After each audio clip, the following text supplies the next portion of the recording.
सारा कुछ पेशेंट का नॉर्मल है, लेकिन बट स्टिल पेशेंट कंसीव नहीं कर पाती, जिसके कुछ फैक्टर्स हैं। या पेशेंट को वेजानिस्मस का प्रॉब्लम हो, वो हस्बैंड के साथ रह ही नहीं पाती है, संबंध बना ही नहीं पाती है। IUI क्या है और इसकी जरूरत कब पड़ती है? IUI में दो तरह के प्रोसेस हैं। एक तो हस्बैंड ही डोनर रहेंगे, हस्बैंड ही डोनेट करते हैं, और सेकंड डोनर से सीमेन लेते हैं। तो इसमें सीमेन जो होता है उसको हम लोग वॉश कर उसी को हम लोग फीमेल के इंट्रायूट्राइन यानी उनके गर्भ में डाल देते हैं। छोटी सी पतली सी IUI कैथेटर आती है, उसमें जो बेटर स्पर्म है वो हम लोग कुछ लेते हैं और फीमेल का ओवुलेशन इंडक्शन करते हैं। कुछ इंजेक्टेबल मेडिसिन चलती हैं, कुछ ड्रग्स चलते हैं, जिससे उनके अंडे जो है यूट्रस की अंदर वाली परत होती है वो 7 mm कम से कम होनी चाहिए। तो 7 mm से ज़्यादा हो गई तो हमें इंजेक्शन बीटा एसिड का इंजेक्शन देते हैं। खाना जो है ज़्यादा मीठा अवॉइड करें, ऑयली स्पाइसी फूड अवॉइड करें। थर्ड टिप ये है कि वाइफ और हस्बैंड आपस में जो है एक दूसरे को ब्लेम ना करें।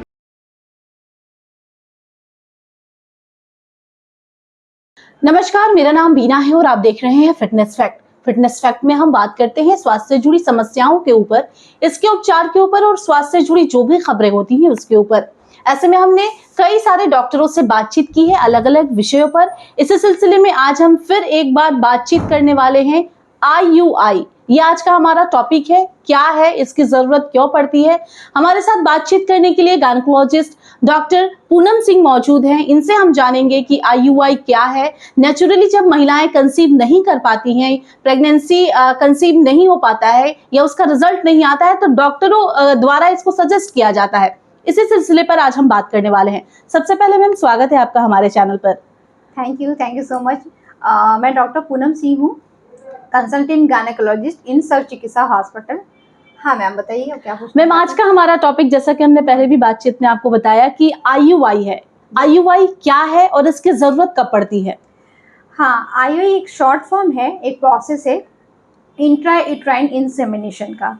इसकी ज़रूरत कब पड़ती है? जब पेशेंट नेचुरली कंसीव नहीं कर पाती है। हम लोग ओवुलेशन इंडक्शन करते हैं, उनको टाइम इंटरकोर्स करने की वो टाइमिंग शेड्यूल बताते हैं। सारा कुछ पेशेंट का नॉर्मल है, लेकिन बट स्टिल पेशेंट कंसीव नहीं कर पाती, जिसके कुछ फैक्टर्स हैं। जैसे अगर मान लीजिए उनके सर्वाइकल फैक्टर्स है, यूट्रस में जाने के लिए हम लोग वजाइना के थ्रू जाते हैं, तो सर्वाइकल में कुछ है जो एंटी स्पर्म एंटीबॉडीज़ बनाते हों, जो कि स्पर्म जाने पे और स्पर्म्स को डिस्ट्रॉय कर देते हों, जिसकी वजह से पेशेंट कंसीव ना कर पा रही हो। पहला तो ये है। या पेशेंट को वेजानिस्मस का प्रॉब्लम हो, वो हस्बैंड के साथ रह ही नहीं पाती है, संबंध बना ही नहीं पाती है, तो भी ये प्रोसेस का हम लोग सहारा लेते हैं। फिर देखते हैं कि हम लोग पेशेंट जो है एक पेशेंट को वेजाइनल डिस्चार्जेस ज़्यादा है, बहुत ट्रीट करने पे भी अगर दिक्कत होती है, तो भी इस प्रोसेस का हम लोग सहारा लेते हैं। पेशेंट अनएक्सप्लेन इनफर्टिलिटी है, एवरीथिंग इज़ ओके, सब कुछ ठीक है, कोई प्रॉब्लम नहीं है, तो भी हम लोग IUI का सहारा लेते हैं। ये हम लोग को ये अच्छा सक्सेस रेट देता है। फिर लगता है कि ओलिगोस्पर्मिया है हस्बैंड का, स्पर्म काउंट्स थोड़े कम हैं, लाइक 20 मिलियन 30 मिलियन से अकॉर्डिंग इस ढंग से हैं, तो उसको भी हम लोग IUI में सीमेन वॉश करके करते हैं, तो उसकी क्वालिटी जो है और क्वांटिटी अच्छी इम्प्रूव कर जाती है, तो उसको भी हम IUI में प्रोसेस में लेते हैं। कारण तो बहुत सारे हैं IUI करने के, जब हम लोग को लगता है कि अब IUI करना चाहिए। IUI मैम सफल होने के चांसेस कितने हैं और क्या कुछ खर्च पड़ जाता है इस पर, अगर कोई कराना चाहे तो? यूजुअली IUI बहुत महंगा प्रोसीजर नहीं है। इसे बेसिक ये प्रोसेस आप समझोगे तो लगेगा कि हाँ, ये प्रोसेस में क्या है। IUI में दो तरह के प्रोसेस हैं। एक तो हस्बैंड ही डोनर रहेंगे, हस्बैंड ही डोनेट करते हैं, और सेकंड डोनर से सीमेन लेते हैं। तो इसमें सीमेन जो होता है उसको हम लोग वॉश करके, उसका टेक्निक है, सीमेन वॉश टेक्निक होती है, जो कि लैब, उसके लिए अलग से IUI लैब होता है जहाँ पे ये सीमेन वॉश की टेक्निक की जाती है। सीमेन इसको जो है वॉश करने के बाद 0.2 से 0.3 ml के अराउंड जो है वो सीमेन बनाते हैं, सीमेन वॉश को। उसी को हम लोग फीमेल के इंट्रायूट्राइन यानी उनके गर्भ में डाल देते हैं। छोटी सी पतली सी IUI कैथेटर आती है, जिसके थ्रू हम लोग डालते हैं। ये बिल्कुल पेनलेस प्रोसेस है, पेशेंट को कोई पेन नहीं होता, और पेशेंट जो है प्रोसीजर के आधे घंटे बाद अपने घर भी जा सकती है। इसमें किसी उनको रखने की ज़रूरत नहीं पड़ती है। खर्च क्या कुछ आता है ना? हाँ जी, आप खर्च पूछ रहे थे ना। हाँ, खर्च जो है डिपेंड करता है, खर्च जो है हर हॉस्पिटल और हर जो आईवीएफ सेंटर हैं, उनके अलग-अलग प्रोसेस हैं। कुछ मतलब ये बट यूजुअली 10,000 से 15,000 में ये प्रोसेस हो जाता है। मैम आईयूआई और आईवीएफ को लोग समझ नहीं पाते हैं, इसके अंतर को, दोनों में क्या कुछ अंतर है? हाँ, आईयूआई और आईवीएफ में बहुत अंतर है। आईयूआई बस जो एक हम लोग वाइफ और हस्बैंड जो है साथ में संबंध जो बनाते हैं, उसमें सीमेन जो वो डालते हैं, तो उसके थ्रू जो सीमेन है वो वजाइना के थ्रू असेंड करके सर्विक्स के थ्रू अंदर यूट्रस में जाता है। और यहाँ ओवरी है, इस ओवरी से जो है अंडा बनता है, ये अंडा इस ट्यूब के थ्रू जाता है, ओवा जो रिलीज होता है वो ट्यूब के थ्रू जाता है, और ये स्पर्म जो है वहाँ से असेंड करके ट्यूब में आता है। दोनों ओवा और स्पर्म दोनों जो है फर्टिलाइजेशन होता है। आफ्टर फर्टिलाइजेशन ये वापस यूट्रस में चला जाता है। तो ये हम लोग का नॉर्मल प्रोसेस है। तो इस आईयूआई के प्रोसेस के ट्यूब जो है ओपन होना चाहिए, ब्लॉक ट्यूब में नहीं कर सकते इस प्रोसेस को। तो अब ये आईयूआई की प्रोसेस में हम लोग क्या पतली सी कैथेटर लेते हैं और उसके थ्रू डालते हैं, बस ये बस इतनी ही सिंपल सी प्रोसेस है। बट लेकिन आईवीएफ जो है, आईवीएफ में हम लोग मेल का स्पर्म भी बाहर उनसे लेते हैं, स्पर्म को सीमेन वॉश किए, technique is same there also, semen को वॉश किया, उसमें से जो बेटर स्पर्म है वो हम लोग कुछ लेते हैं और फीमेल का ओवुलेशन इंडक्शन करते हैं।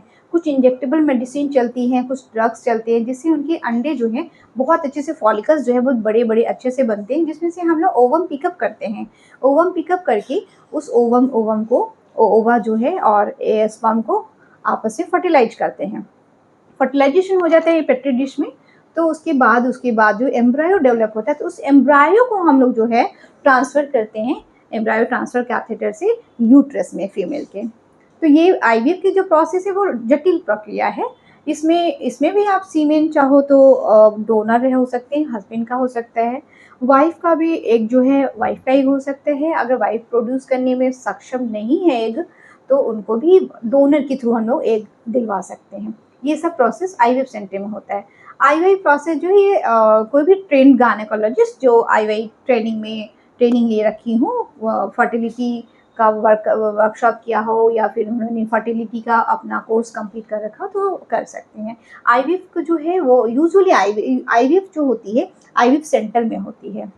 एक सवाल ये भी मैम, नॉर्मली आईयूआई कितने साइकिल में कंप्लीट हो जाता है, लाइक प्रेगनेंसी कंसीव हो जाता है? आईवीआई हम लोग करते हैं पेशेंट को, तो अक्सर क्या होता है ना कि पेशेंट जो है 1 या 2 बार आईवीआई करने में ही बिल्कुल परेशान हो जाता है, उसको लगता है अब नहीं होगा, अब नहीं होगा। बट जी। आईवीआई की सक्सेस रेट बहुत ज़्यादा नहीं है, 8 से 16% ही है ऑलमोस्ट। तो 8 से 16% है, तो आप पेशेंट को एटलीस्ट 6 आईयू तो आईवीआई करने का साइकिल्स का हम लोग बोलते हैं पेशेंट को। अगर 6 आईवीआई भी उसने कंप्लीट कर लिया, उसके बाद भी अगर कंसीव नहीं कर पाती, तो हम उनको एडवाइस करते हैं कि अब बेटर कि आप अब आईवीएफ या इक्सी का सहारा लें।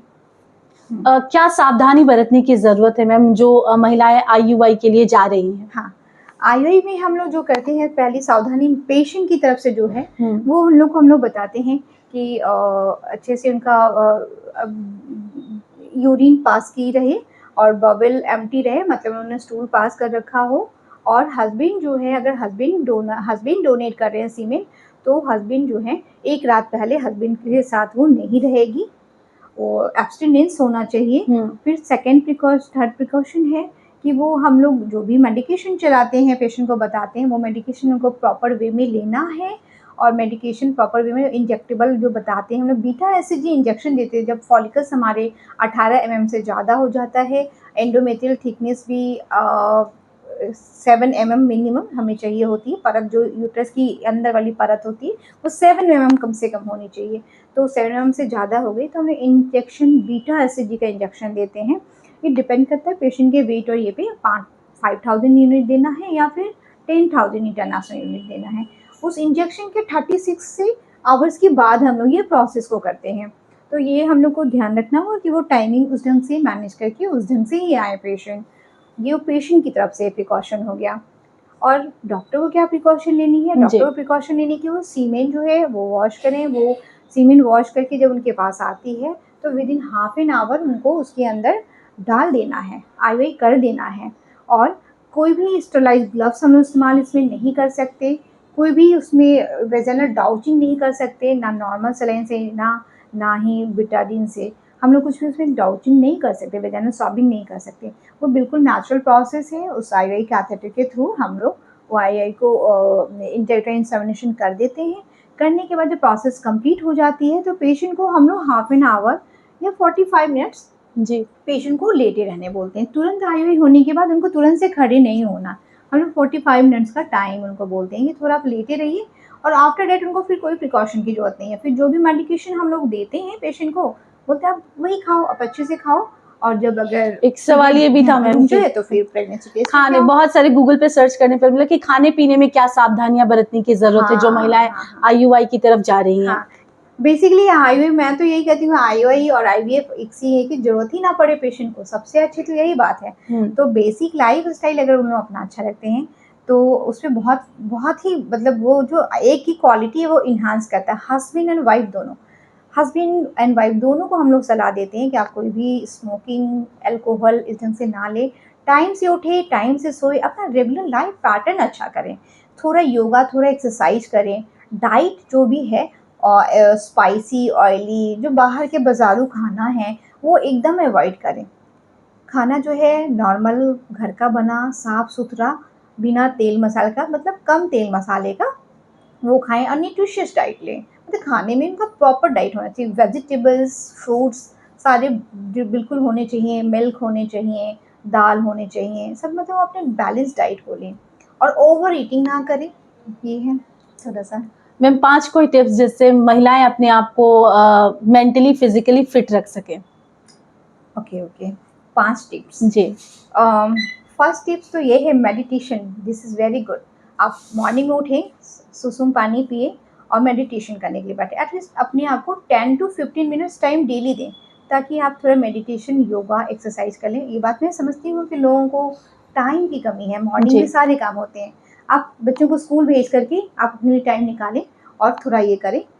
और फिर खाना जो है ज़्यादा मीठा अवॉइड करें, ऑयली स्पाइसी फूड अवॉइड करें। थर्ड टिप ये है कि वाइफ और हस्बैंड आपस में जो है एक दूसरे को ब्लेम ना करें कि तुम्हारी वजह से नहीं हो रहा, तुम्हारी वजह से नहीं हो रहा है। ऐसा नहीं सोचना है। प्रॉब्लम दोनों में से किसी को भी हो सकती है और किसी की वजह से भी उन लोग इनफर्टाइल हो सकते हैं। तो ट्रीटमेंट कराएं, लेकिन एक दूसरे को ब्लेम ना करें, एक दूसरे को मेंटली सपोर्ट करें। और थर्ड टिप हो गया आपको कि वो बेवजह टेंशन और स्ट्रेस ना लें। आप इस युग में जन्मे हो कि इसमें आपको जो है आईवीएफ, इक्सी सब इतना इजीली अवेलेबल है, वो भी इतने मिनिमल कॉस्ट पे। पहले तो बहुत कॉस्टली था, अब तो 1.5-2 लाख में आईवीएफ हो जाते हैं। मेडिसिन वगैरह कुछ लगा डेफिनेटली वो 1 लाख और ले लो आप तो ये बहुत ही चीप भी हो गया। तो फिर टेंशन क्यों लेना, टेंशन नहीं लें, रिलैक्स रहें। और बाकी ना वो गूगल वगैरह सर्च ना, फिफ्थ टिप मेरा यही है, ज़्यादा गूगल पढ़ने से ना, गूगल नॉलेज देता है, इस बात को मैं मानती हूँ, लेकिन ज़्यादा गूगल पढ़ने से ना कन्फ्यूज़ हो जाते हैं। तो आप अपनी उस नॉलेज को डॉक्टर से सर्टिफाई कर लें, ताकि आपको सही बहुत सारी बातें उसमें लिखी रहती हैं कि आप ये नहीं खाइए, वो नहीं खाइए, लेकिन नहीं, आप बैलेंस डाइट लीजिए। अब किसी को बोलते दूध नहीं पीजिए, तो दूध पीने से गैस बनेगा या फिर अच्छे अंडे नहीं बने, नहीं, ऐसा कुछ नहीं है। हमें प्रोटीन डाइट चाहिए। बहुत सारा मिथ फैला हुआ है। आपको कोई भी मिथ अगर मिलता है कहीं से तो आप उसको सर्टिफाई कर लीजिए, उसके बाद उसमें से उसको फॉलो कीजिए। तो गूगल नॉलेज रखिए, लेकिन उसको किसी डॉक्टर से ये कर लीजिए, क्योंकि थोड़ा गूगल की नॉलेज जो है ऑथेंटिक सोर्स आपको पता नहीं चलेगा। नॉलेज डेफिनेटली उसमें भी अच्छे होते हैं, लेकिन हम लोग थोड़ा मना करते हैं। उसको आप जब भी देखो तो थोड़ा अच्छे से ऑथेंटिक, उसकी ऑथेंटिसिटी जांच ली, उसके बाद ही सब पे ध्यान दें। बहुत बहुत धन्यवाद अपना टाइम देने के लिए। Okay welcome. तो देखिए, आज हम बात कर रहे थे आईयूआई क्या है, इसकी जरूरत कब पड़ती है, और आईयूआई और आईवीएफ में क्या अंतर है। अगले एपिसोड में हम फिर मिलेंगे किसी नए डॉक्टर के साथ, किसी नए विषय के साथ। तब तक देखते रहिए हमारा चैनल द फिटनेस फैक्ट। धन्यवाद।